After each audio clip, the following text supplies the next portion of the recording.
right, guys, so there's nothing really new today with this lesson. We're going to actually continuing working with absolute value functions. Whoops, absolute value functions. So we're going to get some practice with these, especially good because if you didn't see my announcement yesterday, you have a quiz on Wednesday. So please make sure you go to Google Classroom to look at the details of the quiz. And if you have any questions or any concerns, then email me. But again, we're going to get some practice today. So let's look at this first question. All of these are set up the same way. This first one, there's a function up here, and all of them you'll have a function up there.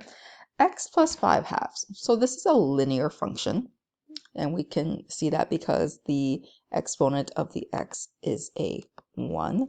So linear function, personally, I always like to start with the y-intercept. And here's our y-intercept. Oh, include the sign. It's positive 5 halves. So I'll make a dot at positive 5 halves. Remember, positive 5 halves is a, if you turn it into a decimal, it's 2.5. All right, and then I like to use my slope. There's no number in front of the x for our slope, which means there's really an invisible 1. So I will go up 1 and over 1 to make another dot, up 1, over 1. And you really only need 2 dots to make a line, but you can make as many as you want as long as you have at least 2. All right, so I'm going to connect all my dots. Let's see. And am I? Is it nice and straight? A little bit off. All right, so oops. So let me connect all of these. All right. So there we go. There's the original function. All right, versus the absolute value of this function. So the absolute value of this function, remember with absolute value that it's the negative parts that get turned into the positive. So we can see from our graph that the negative values are all down here versus the other side is the positive values. So those are all over here, and the positive values end up staying the same. So I'm just going to take the positive values and graph them because we know they're the same. So really it's just a copying. And let's see. Should be a dot here, dot here. So let me connect those two.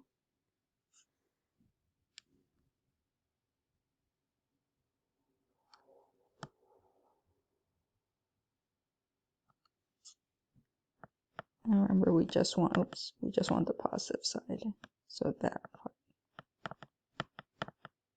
There we go. Just fix that arrow. Okay. So now we can graph the other side just by flipping the points over the x-axis. But something new that we're going to learn, just in case your graph is a little off, like I think my graph on the left here is a little bit off. So I don't really want to use those points to make the other side because my graph might not be accurate. So something new to learn. So here the original slope is 1. And when we take the absolute value, the slope is going to change. And the way the slope changes is when we have the absolute value of f of x, the slope becomes the negative reciprocal. So negative reciprocal. So our slope here is 1. It's going to change into negative 1. Now this only works for lines, so if you have any other kind of graph, it's not going to work, but since we do have a line here, we can use it. So slope of negative 1, and we have our start point right here. Negative 1 means 1 to the left, 1 up, 1 to the left, 1 up, 1 to the left, 1 up. So I'm going to use those dots to create the rest of my line. But again, if you feel like your graph is accurate, you don't need to use that fact, but you can. Flip it off.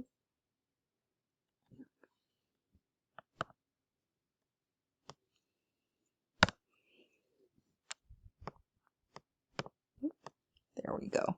So there's the graph of the absolute value of f of x. All right, so let's analyze these two graphs now with these questions below. For what values did f of x remain unchanged? Well, that's the green section that we highlighted before. So remain unchanged is the green part. And we can see that this is going to be approximately negative 2.5. So let's see, negative 2.5. We want to write this in inequality notation. So negative 2.5 is less than or equal to x,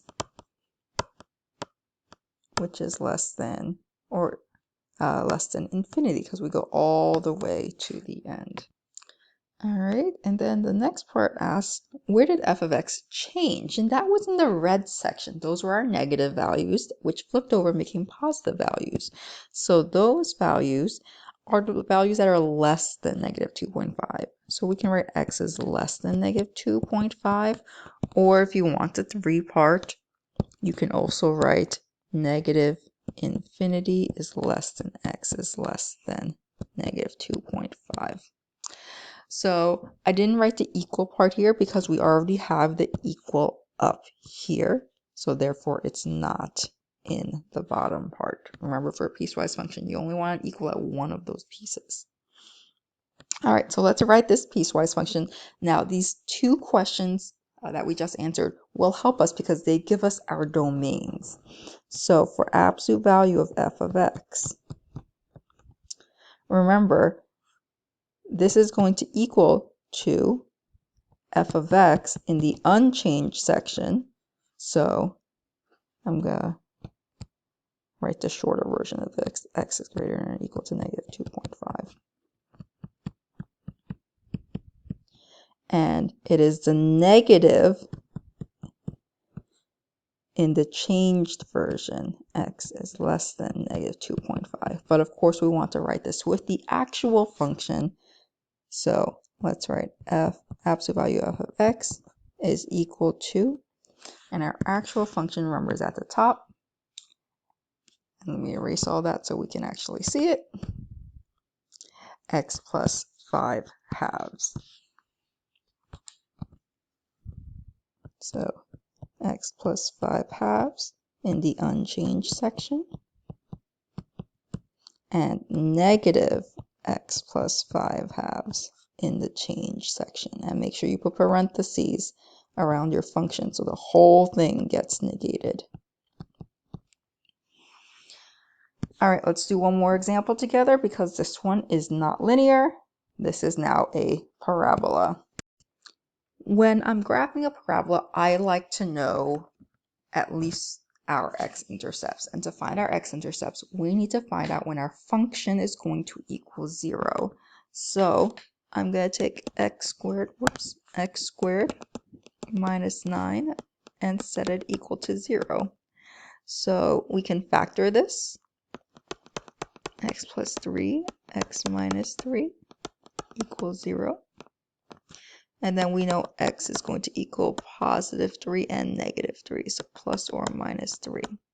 So I know at negative 3 and positive 3, though there are points on the x-axis, our x-intercepts. Now, if you're not sure how to graph a parabola, my recommendation is to use a table of values. So take some x values, take some y values. We'll take some x values to figure out some y values. And I usually like to go in the center if possible, negative 2, negative 1, 0, 1, 2. And let's figure out what our y values are. When x is negative 2, then we have x squared, which is positive 4. 4 minus 9 is negative 5. And let me just fix that because that looks horrible. Negative 5. There we go. All right, when x is negative 1, then x squared is 1. 1 minus 9 is negative 8. And we'll do the rest the same. 0 squared minus 9 is negative 9. 1 squared minus 9 is negative 8. And then we'll have negative 5 at the end. So we have these points. Negative 2, negative 5. Negative 1, negative 8. 0, -9, there, and there. So now we can just sketch our parabola. It doesn't have to be perfect, just a general sketch. Whoops, what the heck was that? Let's fix that. There.